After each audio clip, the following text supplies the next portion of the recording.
Sir Pushpa తర్వాత అటు political statements కావచ్చు, ముఖ్యమంత్రి కావచ్చు, లేకపోతే అసెంబ్లీ కావచ్చు, బెనిఫిట్ షోలు అనేవి వేయడానికి లేదు, రేట్లు పెంచడానికి లేదు. ఈ సినిమా షోలు ఏదైతే మీరు చెప్తున్నారో హీరోలు అనేవాళ్ళు వితౌట్ పర్మిషన్ వెళ్ళడానికి లేదని చెప్తున్నారు. మీరేం చెప్తారు ఓడిటి పైన? కరెక్టే, చేస్తే మంచిదే. అంటే ఆర్టిస్టులు పర్మిషన్ తీసుకోవాలంటే, ప్రదర్శన చేసి వెళ్ళాలంటే పర్మిషన్ తీసుకోవాలి. రహస్యంగా వెళ్ళాలంటే ఏముంది? అంతకుముందు వెళ్ళేవారు కదండి. అంతకుముందు 4 పోలీసులు ఉంటే సరిపోతుంది. ఇప్పుడు మనం చెప్పకుండా వెళ్ళామనుకోండి, ఇప్పుడు ఎక్కడ చెప్పకుండా వెళ్తే థియేటర్ క్లోజ్ చేసేస్తారు. టికెట్లు షో స్టార్ట్ అవ్వగానే క్లోజ్ అయిపోతాయి టికెట్లు, రోడ్డు ఖాళీ అయిపోతుంది. ఆ టైంలో గబుక్కుని లోపలికి వెళ్ళేసి కూర్చుని ఇంటర్వెల్ అయిపోయే టైం కొంచెంసేపు ఉండి సినిమా కంప్లీట్ అయ్యే లోపల బయటకు వచ్చాం అనుకోండి, క్లైమాక్స్ ముందు బయటకు వచ్చాం అనుకోండి, క్లైమాక్స్ అయ్యి జనం బయటకు వచ్చేసరికి ఎవరు వచ్చారంది వెళ్ళింది కూడా తెలియదు. ఆ ఇంటర్వెల్ టైంలో కొంచెం హడావిడి ఉంటుంది. అది కూడా సీట్లోంచి కదలకపోతే ఏ గొడవ ఉండదు. అలా ఉండరు కదండి, అభిమానులు అనేవాడు ఉండడు కదా అసలు. ఉంటుంది, కొంచెం ఉంటుంది, ఉండకుండా ఎట్లుంటుంది. బట్ వెళ్ళిపోవాలి. మనం సినిమా అయ్యేదాకా ఉండి మళ్ళీ చేతులు ఊపుదాం అనుకుంటే కష్టం. సరే, ఎలాగా ఈ 3 పాయింట్స్ దీన్ని సినిమా ఇండస్ట్రీని గవర్నమెంట్ టార్గెట్ చేసిందని ఒక చర్చ ఒకటి లేవదీస్తున్నారు. గవర్నమెంట్కి ఏం పని అబ్బా? గవర్నమెంట్కి అసలు ఏముందని చెప్పి దీని మీద టార్గెట్ చేస్తారు? మనం ఎంత ఇస్తాం ట్యాక్స్? ఒక్కొక్క రాష్ట్రానికి 500 కోట్లు కడతాం మహా కడితే.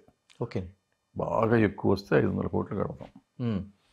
1000 కోట్ల కంటే ట్యాక్స్ రాదు. ఇప్పుడు మామూలుగా అయితే ఇంతకుముందు ఇంత వచ్చేది. టోటల్ ఇండస్ట్రీ ఎంత కలుపుతాయి? అంతేగా. ఓకే, అంతే. ఏమొస్తుంది?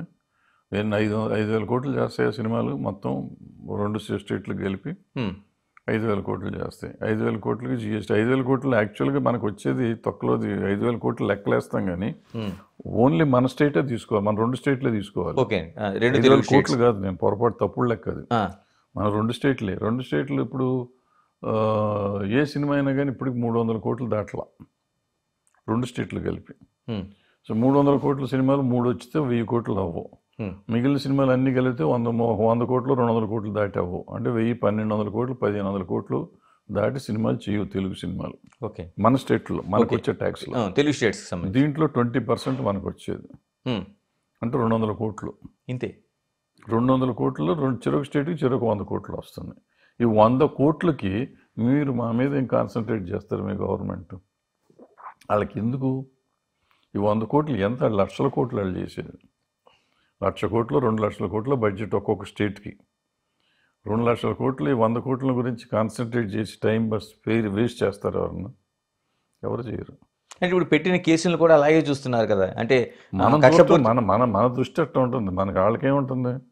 ఇప్పుడు నేను అన్నానండి, నేను చాలా గొప్పవాడిని నేను అనుకుంటున్నాను, నా మీద మీరు పగబట్టారని నేను అనుకుంటున్నాను. నేను అనుకుంటే దానికి నేను బడ్జెట్ కానీ మీరు కాదుగా. మీకేముంది? చట్టం తన పని తను చేసిపోతుంది, ఏం జరగాలో జరుగుతుంది అంటున్నారు మీరు. దాన్ని మీరు తప్పంటే నేను ఎట్లా అంటాను? పగబట్టారంటే నేను ఎట్లా కుదురుతుంది?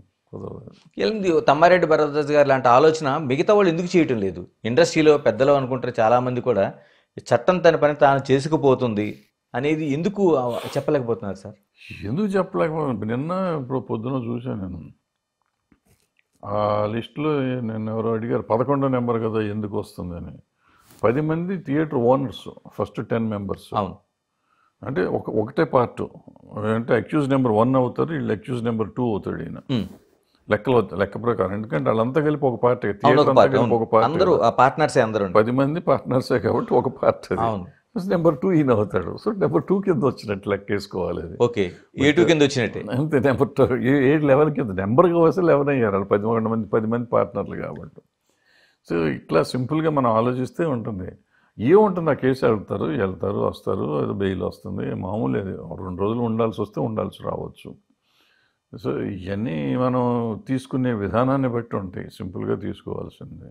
ఎందుకు కాంప్లికేట్ అయింది సార్? ఎందుకంటే అసెంబ్లీలో సైతం చర్చ జరిగింది, మళ్ళీ అల్లు అర్జున్ దాన్ని ఏదైనా కానీ మా అసెంబ్లీలో చర్చించాల్సినంత విషయం కూడా కాదు ఇది. చర్చించాల్సి వచ్చింది, ఎందుకు వచ్చిందో తెలియదు. వచ్చినాక సీఎం గారు అంత తీవ్రంగా స్పందించాల్సిన అవసరం లేదు. క్యాజువల్గా చెప్పవచ్చు, లేదు జరిగింది, దాని చట్టం దాని పని చేసుకుపోతుందని ఆయన వదిలేయచ్చు. బట్ ఆయన గెలికారు, ఎవరో గెలికారు. సో ఆయన కొంచెం సీరియస్గా చెప్పాల్సిన పరిస్థితి వచ్చింది. ఆ చెప్పినాక మళ్ళీ దాని మీద రిపర్కేషన్స్ ఇవన్నీ వచ్చినాయి. ఈ రిపర్కేషన్స్ని మళ్ళీ ఎవరో ఇవేమైందంటే ఇక్కడ మేజర్గా సోషల్ మీడియా నాలాంటి వాళ్ళు ఖాళీగా ఉన్న వాళ్ళు చాలామంది ఉన్నాం. చాలా ఛానల్స్ పెట్టేసుకున్నాం. మనం పెట్టేసుకుని మన నోటికి వచ్చింది మనం మాట్లాడుతూ ఉంటాం. ఇప్పుడు మనకేం పోయింది, మనకి సోషల్ రెస్పాన్సిబిలిటీ మనకు లేదు. ముఖ్యమంత్రి గారు పగబట్టాడు పలానా వాడి మీద, లేదా పలానా హీరో పలానా ముఖ్యమంత్రి మీద పగబట్టాడు, సినిమాలో జరిగిన సీను ముఖ్యమంత్రి చేసి దింపేస్తాడు, ఇటువంటివన్నీ పెట్టేసుకుంటుంటారు. ముఖ్యమంత్రి సినిమాలో లాగా కాకుండా రియల్ హీరోలాగా ఈయన చంపేస్తాడు, ఈయన రియల్ హీరోలాగా ఆయన్ని చంపేస్తాడని మనం పెట్టేస్తున్నాం. ఇక్కడ కటింగ్, అక్కడ కటింగ్, అక్కడ కటింగ్, సినిమాలో కొట్టినట్టు ఏడాపెడా కొడతా అంటే ఇటు వీళ్ళకి కడుపు మండుతుంది, అటు వాళ్ళకి కడుపు మండుతుంది. వీళ్ళు చేయిస్తున్నారు. యాక్చువల్గా ఎవరికి మనకు సంబంధం లేదు.